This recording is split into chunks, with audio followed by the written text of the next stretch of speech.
I'm just gonna go out on a limb and say, of all the ultimate guides to festivals I have done, I am the least confident in doing EDC. It's just so big with all these many different ways to experience this festival. I will do my best to cover it all. Electric Daisy Carnival is at Las Vegas Motor Speedway. It is the largest EDM festival in North America with over 500,000 attendees. And when you go there, it honestly feels like it too. It is a 3-day event held every third weekend of May. So it's always the weekend before Memorial Day weekend. So it's coming right up. So here's everything you need to know about EDC weekend. And if you're not going this year, but planning on going the year after, this video might be helpful for you because tickets actually go up on sale right after it ends. And I know people that tend to plan EDC almost a year out.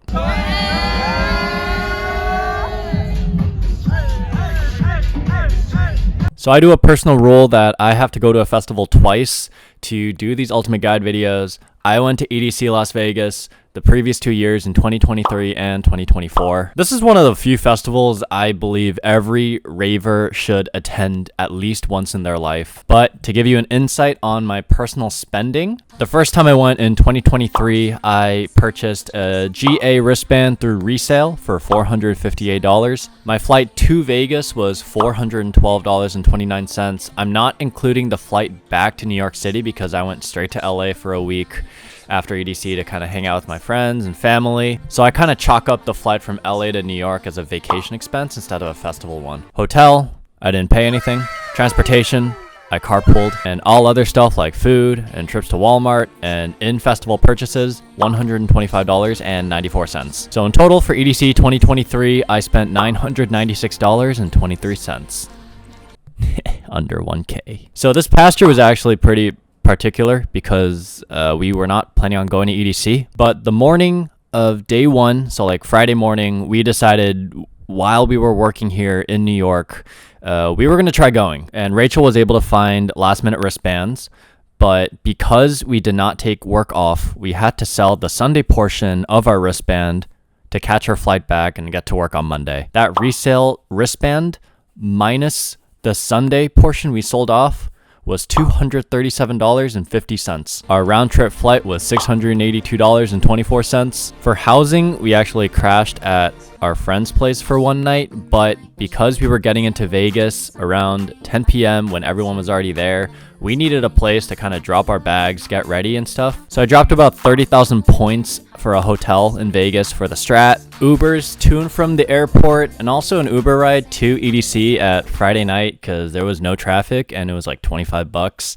In total, it was $185.44. Other transportation for end of Friday and all of Saturday, carpool, and food / Walmart / in-festival purchases, $146.69. 2024, $1,251.87. That's not that bad for a very last-minute trip. So average about $1,000 for a festival weekend. Like, sounds relatively high, but honestly, I'm not really sure if I could have done it any better. What the? So I feel like the ticket structure for EDC follows a lot of other Insomniac festivals. The most bottom tier, you're going to get your GA experience pass. That's what I typically get. This past year averaged around $470, including tax and shipping, and you gain entry to the festival.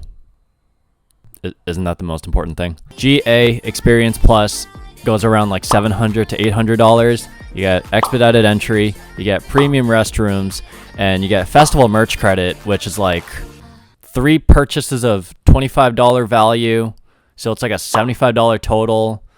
I don't know. They make it very complicated in writing. And the top of the top, you get your VIP elevated experience. 2025, that was around $1,300. So that ticket alone is worth more than my entire budget. You get elevated viewing decks, you get better food and drink options and VIP lounges. And I think that actually might be good because we got some like fries. What did we get at ADC? The thing that tasted really bad. We got loaded fries. And it was a disaster. You're in the expedited line for like carnival rides. You get complimentary breakfast, which Doesn't make sense for any other festival, but for EDC that ends at like 5:30 a.m., that's actually kind of cool. And they list out a bunch of other exclusive activities that are like pretty nice, all listed on the website. So if it's important to you to experience all that, like VIP might be the one for you. I'm honestly just here to catch some sets and go home, and VIP's out of my income bracket. For EDC, you can actually camp there. They call it Camp EDC, and it's basically on the parking lot of Vegas Speedway, but I think they turf everything, so it's not like you're on the pavement, which that would be a safety hazard. I've never camped at a festival. I don't think I'm ever going to camp. It's just not for me. So a lot of the things I'm going to show you is just stuff I saw online. I don't think you need to bring your own gear. They already have tents at the premises, so you just got to bring your own stuff inside the tent. They have 3 different kind of spots. The first one, they call it the Moonglow Shift Pod. Max 4 people. Comes with tent. Comes with a turfed floor. Got to bring everything else. $2,200. You got the Desert Rose Shift Pod, which fits 2 people max and comes with twin beds or 1 queen. $2,300. Last one, you can rent an RV with your friends, drive it up to the venue, get your designated spot. That's about $900. And I'll say my personal opinion, like by the time the festival's over, the sun is going to be up. The tents are going to be brutal, like temperature-wise and everything. RVs, they actually sound like a pretty nice option. And everyone who does Camp EDC also has access to the Mesa, which is like a hub of parties, activities, pools, group events. Happens all weekend. I think that's pretty sick. And I'm pretty sure there are other YouTubers that document their Camp EDC experience. So I'm sorry, I'm not the guy for that. You can probably find some other resources on YouTube. You can get married at EDC. You are in Vegas. They have a chapel at EDC where you can watch people get married. That's kind of crazy. They also have a Salvage City Supper Club, which is like an hour culinary and cocktail experience and food service. I had no idea that existed, but you know, after those loaded fries we had, maybe it's worth it. But regardless of ticket type, a lot of other festivals just mail you a wristband and a few trinkets and maybe just like a card that tells you how to put on a wristband, which people do struggle. What I like about EDC, they actually send out like a whole package or like booklet of really cool stuff.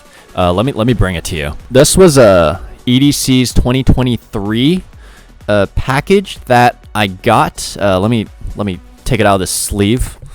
Oh my god. Whoa. Oh my. Everything you need to know about EDC. I've actually read like most of it, explains all the different stages. I might steal some of this info for this video. Sleeping mask, which actually feels kind of nice. And honestly, like in this box, supposed to have like a couple other like stickers and like keychains and all of the trinkets, but I think I've really been using this to put trinkets from like other festivals in here, because there's like an Ember Shores luggage tag in here, a Lost Lands luggage tag in here. I have a Lane 8 Project Glow card, the EDC VIP lanyard that I think I found off the ground during Slender's set. The box is pretty cool though. I don't have one for 2024 because I got it off resale last minute, but I heard it looked a lot cooler.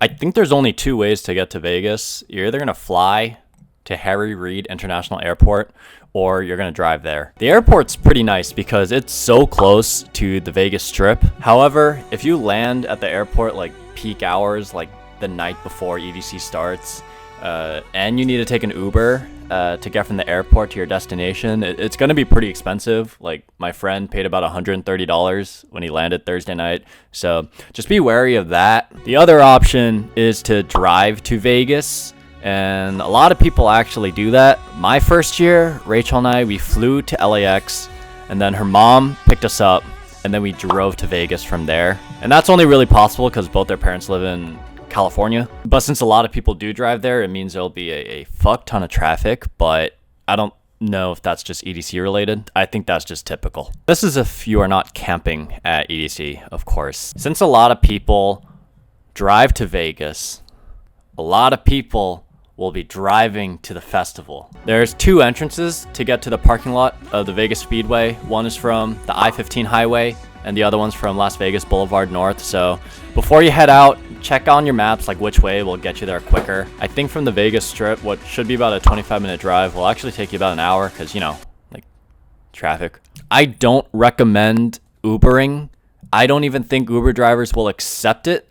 They don't want to take you there. The traffic is not worth whatever money it costs for them to take you there. Also, cell signal is pretty bad at EDC, so if you Uber there, you might not be able to call one home. Shuttles are another way you can get to EDC, and shuttle passes are actually very high in demand. They sell out just as fast as festival wristbands. And it's because it's the best non-driving, affordable way to get there. It's about like $200. They got their own driving lanes, so it avoids traffic, and pickup and drop off is like very close to the venue entrance. Then there are a couple other options that like I've honestly never heard of. There's private car service, fits 3 to 7 people. It's $3,500 per car for all 3 days, or $1,300 for 1 day. That's outside of my bracket. You could also helicopter to and from the venue. Round trip, $975 per seat. If you want a private helicopter all to yourself, $6,800. That's even more outside of. I'm a traffic guy. Let's go! Let's go! So I don't think there's a bad spot regarding where you can stay for the weekend. There are so many hotels in Las Vegas since that city holds so many different events and conferences and conventions. And if you have a car and you're going to be driving there and back, any Airbnb within the city limits is very reasonable. And regardless of whether you do hotel or Airbnb, it's pretty affordable. However, if you have a shuttle pass, I recommend staying near your designated shuttle stop. I stayed on the Las Vegas Strip my first year. The second year, I did the Strat for 1 night and then crashed at a friend's place. You do what you can.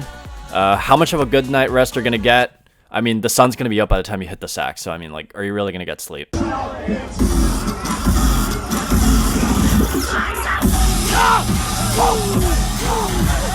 It's Vegas. It doesn't really rain there, except for the times that I've gone to Vegas. Raining. Hello. But honestly, you don't really need to worry about weather that much. Should be hot, but not sweltering.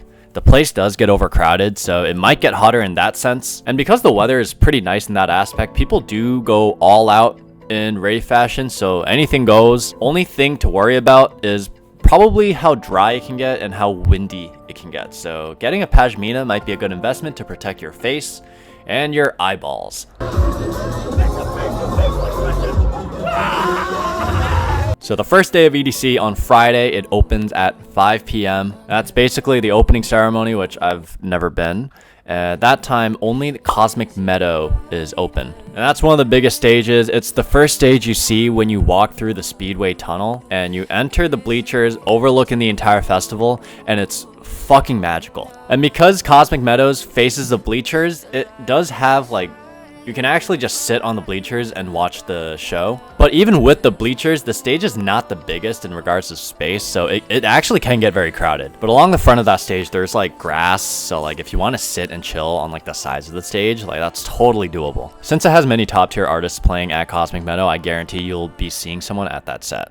And on Saturday and Sunday, doors open for 7 p.m. and for all 3 days, the last set ends at 5:30 a.m. My personal experience is that it just doesn't feel like real life. It's the middle of the night, so all you're seeing are just a bunch of neon lights, pyros, fireworks, lasers, and insane visual productions. And unlike some of the other smaller festivals, EDC has so many other like art installations, carnival rides, shops, games, and like different areas to spend your time instead of just listening to music. But let's talk about the other stages aside from Cosmic Meadow. Kinetic Field is the default main stage of EDC. The biggest artists in the world should be playing there, and Kinetic Field this past year looked absolutely incredible. I'm very curious what it's gonna look like this year, but I honestly hope they do nothing with it. Circuit Grounds, weirdly, I feel like this has been the most popular stage, even more than Kinetic and Cosmic.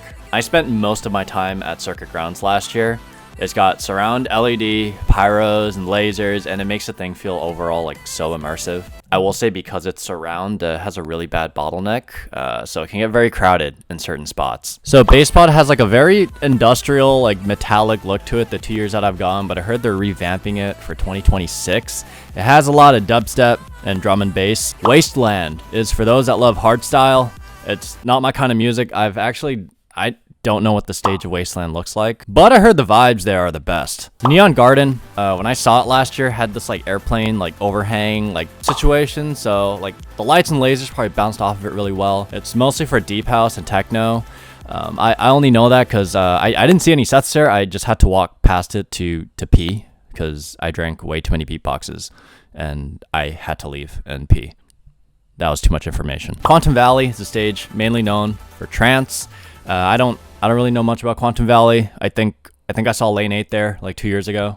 That was pretty cool. I actually like the crowd there a lot. I think I remember the good vibes from the crowd. And not to forget, the last 2 stages, we have Stereo Bloom and Bionic Jungle. And that's mainly for those that love house. And throughout the festival, there are various like art cars or like pop-up stages that have high-profile artists as well. Don't overlook the art cars. I got my Melodic House fix last year at one of those art cars, and it was one of my favorite sets. With all those stages, there really is something for everyone when you're at EDC Las Vegas. And if you either want to party for longer, or you are unable to get an EDC ticket but still want to be close to the party, Vegas hosts EDC Week the days before and after the festival. And a lot of the world-class artists have their own sets at like Vegas pool parties, at nightclubs. Do you know how many fucking clubs there are in that city? You can probably find about 10 to 15 different things going on at any given moment. I typically like going on EDM Train to find all the different events and links to where you find tickets. Or since it's Vegas, if you know a promoter, you can try getting on guest list. So I will reiterate, there is literally something for everyone, whether it is at EDC or not at EDC.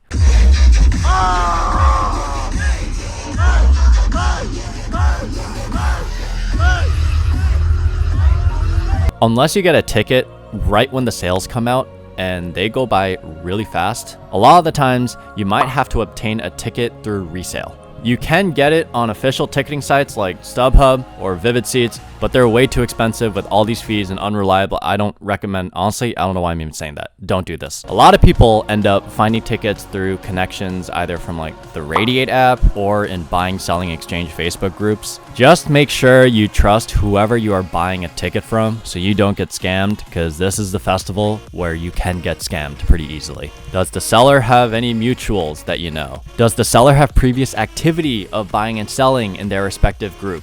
Are they willing to go the extra mile to show you that their wristband is legitimate? Always do payments through PayPal goods and services. It's better to be extra cautious than to lose $50,000 on a wristband that is non-existent. Traffic when EDC ends each day sucks. If you stay till like 5:30 and you walk back to your car in the parking lot, you might be stuck there for about 2 to 3 hours, and that's just the parking lot. So if you want to avoid traffic leaving the festival, leave before or during the final sets of each night. Unless you absolutely non-negotiable cannot miss this last set, then like, I guess that's just something you gotta deal with.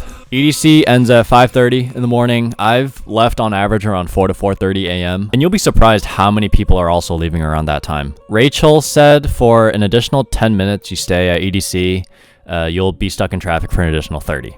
So have fun with that. So that's my comprehensive guide for EDC Las Vegas. It's an absolutely crazy place. I've been very privileged to have attended EDC twice, and this is definitely the one festival where there are always some changes that happen year after year. So even if you go every year, it's always going to be a little bit different. So whether it's your very first time going or it's not, I hope you have a really good time. Unfortunately, I will not be going this year, and I'm going to keep my word for it. I promise I'm not going to go.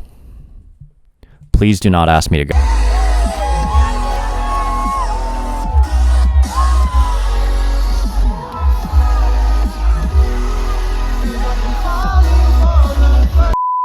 I'm so sorry. I just got out of the shower. I realized there's like 3 more things I forgot that I wanted to tell you. First one, I do this for every Ultimate Guide video. Crowd score.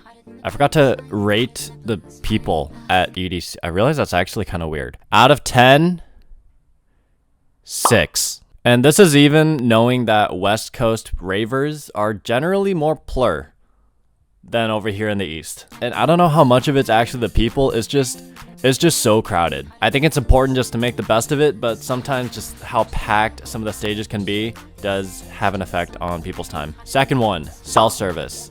Unless you have Verizon, you're not going to be able to do anything. 2023, which was the first time I went, they put up Verizon cell towers for the first time.